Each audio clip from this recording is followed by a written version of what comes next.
Well, it's great to have Steven Bryant back in Austin because happily for us, he was a resident for a couple of years, and we've missed him. So this is your first trip back in a number of years, but the auspicious occasion is the premiere of your brand new trombone concerto, which we are about, within 30 minutes, to have the first rehearsal here in Austin with you and our peerless soloist, Joe Alessi. So this is going to be a wonderful week. And I'll mention a little bit later, and I know you have some things to say about this too, that we had our first rehearsal actually last night in Dallas with the Dallas Winds for their upcoming performance. So we sort of have these two premieres occurring simultaneously, which is an interesting way to do all of this, but it's actually going to turn out beautifully, I think. I find it incredibly helpful and fascinating and fun. So why don't you, if you wouldn't mind, just talking about the genesis of the piece and how this all came into being and your coming up with the material. It's an interesting story.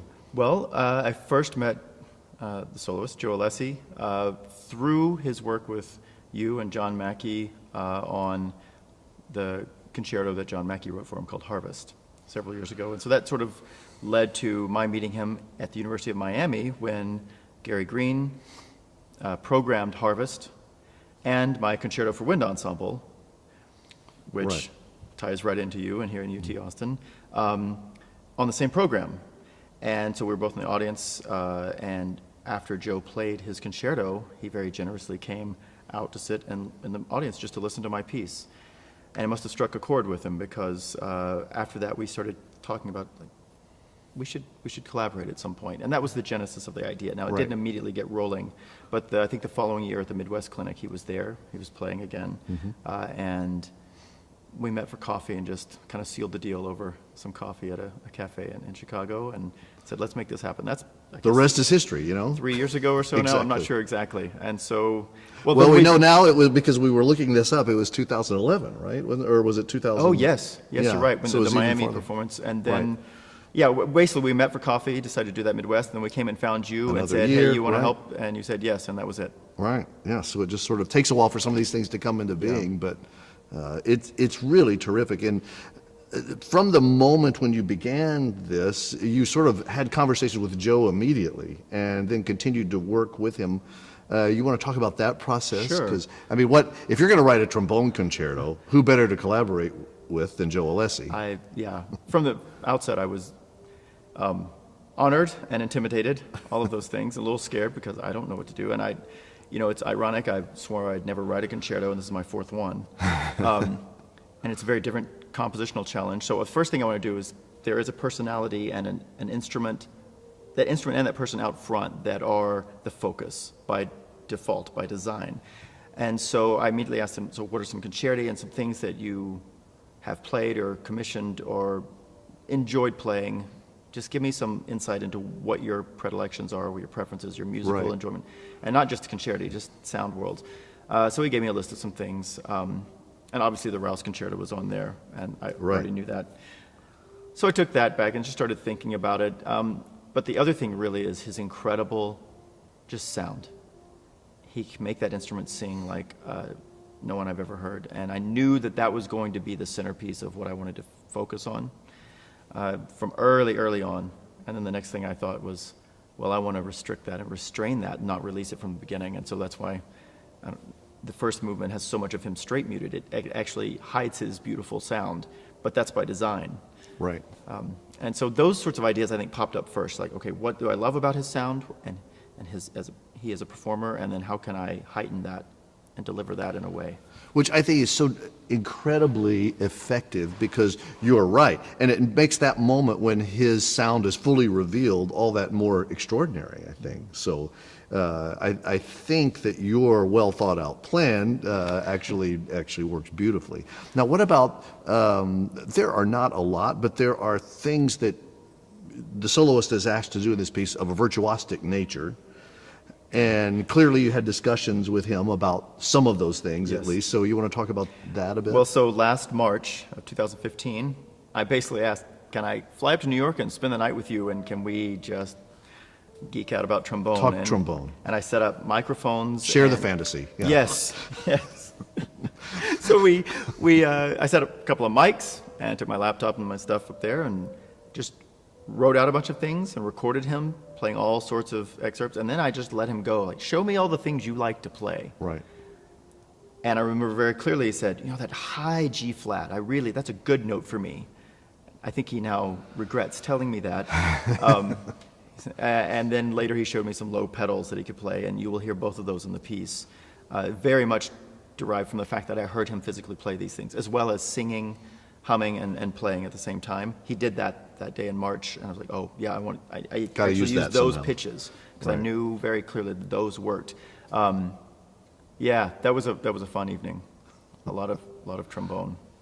I've heard it said by other instrumentalists that when asked by a composer, never reveal the highest note that you can Yeah. play, because the composer is certain to use it, and in fact, perhaps overuse it. Now, I don't. That A is G a fair flat assessment. isn't. Yeah, That is a fair assessment.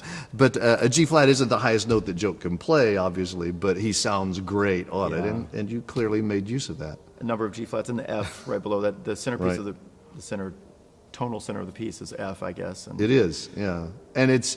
I think as the standard concerto format, basically fast, slow, fast. yeah, there's nothing groundbreaking there. I thought about that a lot, and it's not derailing going deep into my compositional Right. insecurities and figuring out how to grow as a composer. I realized that works very well, and I needed to take that vehicle and use it to deliver this music again. There's a this reason why concerto. forms are tried and true sometimes. Yeah. Yeah. But and I think you do it, and you make the movements attacca. So one moves into the next through a last note that then resolves itself into the next movement. In both the case of the first going to the second, second going to the third. So clearly there are three big sections in the piece, but it is almost like it becomes this one movement piece as well. Yeah, they're all derived from the same motive, which is what I do for all of my pieces. They're very unified across all the movements. Right. I try to be. Now, the piece, as the audience will see and hear, the piece is for orchestral wind section, essentially. Right. So no saxophones, no euphoniums, essentially one player per part. Yes. So clarinets, three plus bass, plus bass clarinet, and then standard brass, one tuba, then percussion, timpani plus four, Yeah. piano, harp. So, but the accompaniment is also really quite rewarding too. And there are a couple of outbursts for the ensemble in which they're playing with Mr. Alessi, where I think it's also really particularly effective music. Thank you. Now, don't you, after having heard it last night, you've only heard it once live. Last night for the very first time. Right. So talk about that coming in, and we're getting ready to experience a first rehearsal here as well. Right. First rehearsals, the first time you hear a new piece is overwhelming. It's sort of a short circuit of your brain as you remember every decision you made over the past 6 or 8 months, and you reassess whether that's working, or is that not working because of how I scored it, or is it they just need to practice some? And imagine that on a lightning blitz, sort of nanosecond to nanosecond on every bar. And then I still got to try to assess what I'm hearing and give comments about that. So it's an overload of electrical activity in the brain at the same time, and reward, because it's finally alive with real human beings. So it's amazing, and what's fascinating and really amazing here is that we have these two kind of back-to-back premieres with two groups happening in two spaces. Right. That's incredibly educational and instructive. Well, and I think that what it's going to do is lend us, because we're in these two situations where we actually will have the time to continue to experiment. And this is one thing about Joe. I mean, he's a wonderfully imaginative person, so he has ideas too. You know, well, I could do this here, or how about if I do this? So I think the fact that we're able to engage in those sorts of things over a week and a half of being together is as we saw gonna be last great. night, I mean, we made quite a number of changes. Right. In his part as well as in the ensemble. And this is always true. I think it's even more true with a soloist and a concerto, but any piece is a fluid approximation of an ideal. It's not just fully formed from the outset. Sure. And so to have this rehearsal time and to have someone like him as a soloist who has very clear musical ideas and understands the music so that his ideas fit with what I'm looking for, and we reach a consensus that is better than Right. our initial starting points. And don't you, I think, and I've told you this from the beginning, when I first saw the score, that I think it's a wonderful piece. I think it's a really wonderful piece. And I'm not certain, because you're a thoughtful person who wants to deliver a wonderful piece, I'm not certain that you believed from the outset, you weren't sold on that yet. I had some doubts. Sure. This piece, and I'm still not sure why, was very difficult to write. And I just kept, there's a lot more material that you don't see that's not in the piece. Now that's always true of my pieces. Of course. This one, I just kept generating material and more and more and more, and I couldn't figure out how to fit the puzzle together in a way that really was satisfying. What goes with what? Yeah, and I was also having a hard time paring it down. I think if I let myself go, that middle movement could be another 5 or 6 minutes. Right. But I didn't want to write a 30-minute concerto, and that's not what the plan was. It's already longer than the commission contract said, I think. That's okay. But it works. I think the proportion of the piece works. And also having heard it, I mean, you hear it in your head, but then when it actually comes into sound, that's one of the things that I think is a strength of this piece, that the movements, the proportions work in a really beautiful way. So you don't, okay, well, we really have too much of this, or there should have been more of that.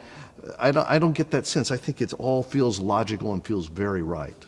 Thank you. That is probably the single most important thing to me in a piece of music, and what I spend the most time working out is the proportion and the flow of time. I view my biggest role as a composer is to shape your experience of time as a listener.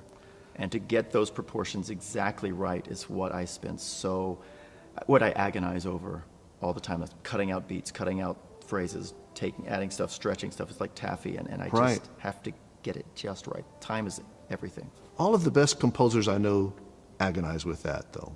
I mean, it's always agony, isn't it, giving birth to a piece like this? It is. So, and I think somehow if it's easy, well then it's maybe not so good.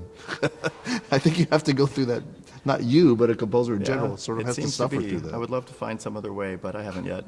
Well, great. I can't tell you how excited I am. First of all, thankful for the piece.